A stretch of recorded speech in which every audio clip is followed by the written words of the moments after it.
Saudara, banyak peristiwa yang terjadi dalam satu pekan ini. Kami pilih 3 di antaranya yang menuai banyak perhatian.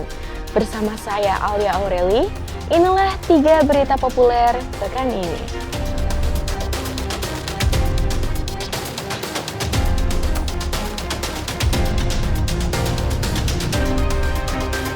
Kita ke berita pertama, saudara. Pasca pendaftaran Bacalek, KPU Makassar kini mulai melakukan verifikasi data para bacalek. Verifikasi akan berlangsung mulai tanggal 15 Mei hingga 23 Mei 2023. Usai masa pendaftaran Bacalek 1 hingga 14 Mei 2023, kini KPU Makassar mulai melakukan verifikasi berkas. Verifikasi akan dilakukan diantaranya ke Disduk Capil terkait data kependudukan, Dinas Pendidikan terkait ijazah Bacalek, Polrestabes terkait SKCK, dan pemeriksaan berkas kesehatan serta bebas narkoba. Kan di saat pengajuan itu yang kami lihat adalah kelengkapan dokumen dulu, ada atau tidaknya dokumennya.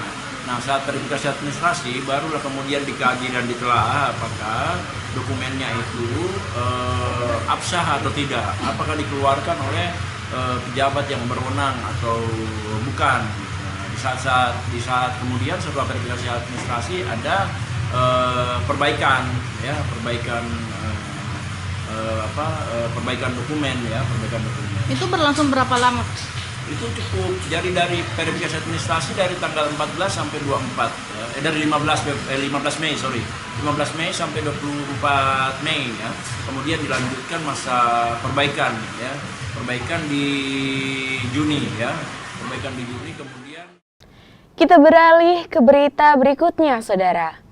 Kepolisian dari Polres Gorontalo masih melakukan penyelidikan kasus kematian bocah 9 tahun yang dianiaya paman dan bibinya.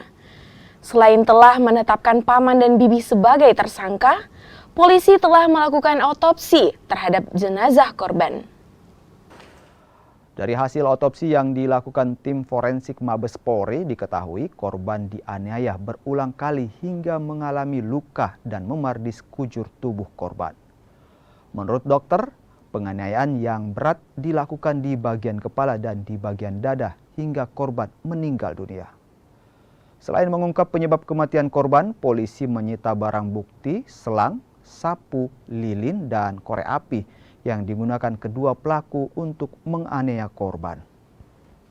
Fatality pada korban ini yang mengakibatkan kematian ditemukan pada dua daerah. Yang pertama itu daerah kepala, kami menemukan adanya memar jaringan otak akibat kekerasan tubuh, kemudian adanya memar jaringan paru yang disertai perdarahan yang mengakibatkan korban ini mengalami gangguan nafas, kemudian meninggal dunia. Keadaan proses meninggal dunia ini juga diperparah dengan adanya luka-luka pada sekujur tubuh yang dapat memicu terjadinya renjatan neurogenik atau disebut shock neurogenik. Saudara, kita ke berita yang terakhir. Timnas U22 Indonesia berhasil meraih medali emas sepak bola SEA Games 2023 seusai mengalahkan Thailand. Garuda Muda menang dengan skor mencolok 5-2 setelah melewati perpanjangan waktu. Laga final sepak bola SEA Games 2023 antara Indonesia melawan Thailand dihelat di National Olympic Stadium Selasa malam. Indonesia yang bermain lebih terbuka berhasil membuka keunggulan menit ke-21 berkat gol Ramadan Sananta. Garuda Muda memimpin 1-0. Gawang Thailand kembali ke kebobolan di masa injury time babak pertama. Umpan jauh Rizky Ridho berhasil disempurnakan Ramadan Sananta untuk membawa Indonesia unggul 2-0 di babak pertama. Defisit 2 gol membuat tim Gajah Perang mudah tampil agresif di babak kedua. Usaha Thailand membuahkan hasil pada menit ke-65. Berawal dari umpan sepak pojok, bola berhasil disambut Anang Yongsawal untuk merubah kedudukan 2-1. Thailand berhasil menyamakan skor 2-2 di masa injury time. Babak kedua usai aksi Yotsakon, Burapa berhasil merobek gawang Hernando Ari. Laga pun diteruskan di perpanjangan waktu. Laga berjalan 2 menit, gol yang dicetak Irfan Jauhari membawa Indonesia kembali unggul 3-2. Pada menit ke-107, giliran Fajar Faturrahman yang mencatatkan namanya di papan skor. Gol Beckham Putra pada menit ke-120 mengunci kemenangan 5-2 Indonesia atas Thailand dan berhak atas medali emas. Hasil ini membuat Indonesia mengakhiri dahaga gelar selama 32 tahun di SEA Games 2023. Terakhir kali Indonesia mengangkat trofi sepak bola SEA Games terjadi pada edisi tahun 1991. Ini menjadi emas ketiga Indonesia di sepak bola SEA Games setelah pada tahun 1987 dan 1991.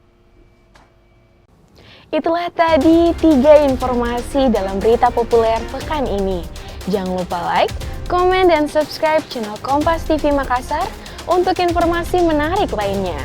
Saya Alia Aureli, terima kasih dan sampai jumpa.